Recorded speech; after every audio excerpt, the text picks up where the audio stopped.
학생들이 즐거운 학교. 그런데요, 이게 사실 쉽지만은 않은 일입니다. 학교에 가면 국어, 영어, 수학, 그리고 시험이 기다리고 있거든요. 그런데요, 고수의 학교는 진짜 조금 다르다고 하는군요. 등교한 아이들은 알아서 책을 읽고 소설가가 되어 책을 쓰기도 하고요. 요가부터 당구, 락밴드 등 각종 취미 동아리까지 여느 학교와는 그 분위기가 확실히 다르다고 합니다. 도대체 고수의 비밀이 뭘까요? 그 현장 찾아갑니다. 하나 둘 차에서 내리는 학생들. 가방까지 메고 다들 어디론가 향하는데 한두 명이 아닙니다. 아니 이 건물에 뭐가 있는 걸까요? 바로 학교가 있답니다. 저희 학교는 그 다산 정약용 사상을 현대의 교육에 접목해서 만들어진 학교인데요.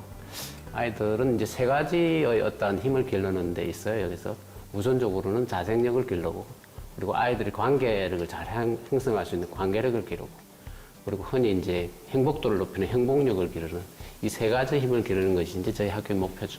대한교육의 박영규 고수를 소개합니다. 기존의 교육 방식을 벗어나 그 학교만의 교육 목적에 따라 차별화된 교육을 제공하는 대한학교. 고수가 교장으로 있는 이 대한학교에서 가장 중요하게 생각하는 건 독서랍니다. 매일 아침 20분은 책과 함께하는 시간이라는데요. 독서를 강조하는 이유가 뭘까요? 책을 읽는다는 건 지식 습득의 하나의 중요한 과정이죠. 그래서 그 독서를 통해 가지고 지식의 기초를 습득하고, 그리고 다양한 독서를 통해서 다양한 가치관을 형성하고, 그것을 통해서 자기의 미래의 꿈을 만들어가는 하나의 과정이죠. 그래서 이것이 논술이라든지 아니면 수능이라든지 그리고 교과라든지 이런 부분에 있어서 아주 기본적인 역할을 하고 있기 때문에 저희 학교는 독서가 가장 중요한 역할을 한다고 보죠. 자, 여러분이 지난번에 쓴 소설들을 내가 좀 자세하게 살펴봤거든. 보통의 학교에선 그렇지 않지만 여기선 교장인 고수도 수업을 진행한답니다. 수업을 하지 않으면 학생들은 알 수가 없어요. 그래서 저는 사실은 모든 학년에 1시간 이상씩 다 들어갑니다. 그렇게 해서 아이들하고 직접 수업을 통해서 소통하고, 그 수업을 통해서 학생들의 상황을 보고 판단하고 그렇게 하고 있죠. 그러면 오늘 완성하는 거다, 그렇지? 자, 지금부터 소설 이어쓰기 시작. 소설을 쓰는 수업이라니 조금은 생소한데 다들 익숙한 듯 각자의 이야기를 담아냅니다. 창작 수업을 진행하는 이유가 궁금한데요. 창작 수업의 가장 큰 의미는 뭐냐 하면은 글쓰기에 대한 두려움을 없애는 겁니다. 그리고 또 하나는 이제 창의성의 확립이죠. 스스로가 자기 속에 뭐가 들어있는지 알 수 있다는 거예요. 그래서 창작을 한다는 건 자기가 미처 생각하지 못한 부분들을 발견하는 하나의 과정이에요. 그렇기 때문에 그 창작을 통해서 자기의 창조성을 확인하고, 그걸 통해서 자기의 뛰어남을 개발하고, 그리고 그것이 미래의 꿈하고도 연결될 수 있지 않을까. 저는 누구나 다 글을 써야 한다는 입장이거든요. 이야기를 나누기도 하면서 자유롭게 창작 활동을 하는 시간. 틀에 박힌 수업이 아니라 그런지 집중도가 최상입니다. 좀 교장 선생님이랑 같이 자유로운 분위기도 수업하니까 상상력도 풍부해지고 어휘력도 많이 상승되는 것 같아가지고 좋아요. 고수의 업무 공간을 꽉 채운 책상, 그리고 그 위엔 고수가 해야 할 일들이 가득합니다. 가장 우선순위로 두는 건 아이들의 독서 기록장을 확인하는 일이라는데요. 이 독서록을 제가 직접 이렇게 읽고 채점도 하고, 그리고 또 멘트도 달아주고 해서 아이들이 좀 더 제대로 책을 읽도록 만드는 그런 역할을 하는 그런 멘토입니다. 일일이 독서 기록장을 읽고 세심하게 피드백을 주는 고수. 아이들이 책을 제대로 읽고 느끼길 바라는 마음의 사람입니다. 책을 읽고 글을 쓰는 활동을 무엇보다 중요하게 생각하는 고수. 어떻게 이 일을 시작하게 되었을까요? 저는 원래 이게 이제 작가기 때문에 뭐 작가적 활동을 하였고, 그리고 남는 시간에 이제 자그마한 서당을 하나 차렸어요.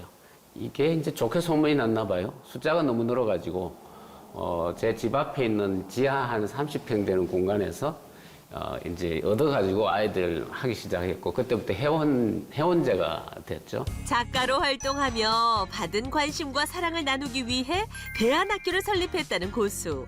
행복한 학교를 만드는 게 목표였답니다. 그래서 특별히 신경 쓴 게 또 하나 있는데요.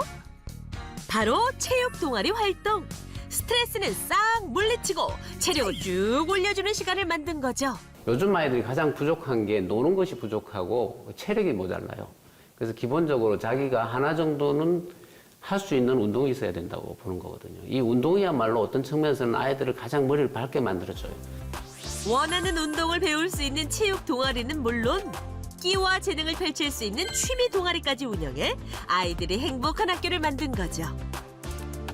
물론 학생이기 때문에 공부를 안 할 수는 없습니다. 하지만 스트레스가 적다 보니 공부하는 시간도 잘 보낼 수 있게 됐다는데요. 저희 학교 같은 경우가 동아리도 되게 잘 돼 있고 해가지고 생각보다 이게 고등학생인데도 학업 스트레스가 별로 없는 것 같아요. 저보다 선생님이 우리 아이랑 더 같이 있었던 시간이 길다 보니 본인 그리고 부모 그리고 선생님이 이 아이에 대해서 정확히 파악하고 계신 점이 저는 가장 만족스러웠다고 생각합니다. 학생들이 즐겁게 학교 생활을 할 수 있도록 늘 고민한다는 고수. 그 노력과 마음을 알아주는 건 역시 학생들입니다. 학창 시절이 좋은 기억으로 남았다는 졸업생들도 여럿 있는데요. 논술 수업을 같이 이제 들었던 적이 있는데 해주시는 뭐 인생 얘기, 풍파 이런 얘기도 해주시고 할 때 그냥 이 사람 대 사람으로서 또 멘토 같다는 느낌도 많이 들어서 앞으로도 계속 쭉 뵙고 싶다 이렇게 생각이 드셨던 선생님이자 교장 선생님이었던 것 같아요. 언제나 아이들을 우선으로 생각하는 고수. 박영규 고수의 꿈은 뭘까요? 저는 이게 이 학교를 만들 때에 어떤 생각으로 만들었냐면은 내가 다시 학교를 다닌다면 이런 학교를 다니고 싶다. 이런 생각에서 만들었어요. 그래서 그 공교육의 아이들도 우리 아이들이 즐기고 행복해하는 그런 부분들 같이 즐겼으면 하는 그런 측면이 있습니다. 박영규 고수의 1%의 비밀은 아이들을 먼저 생각하는 교육 철학입니다.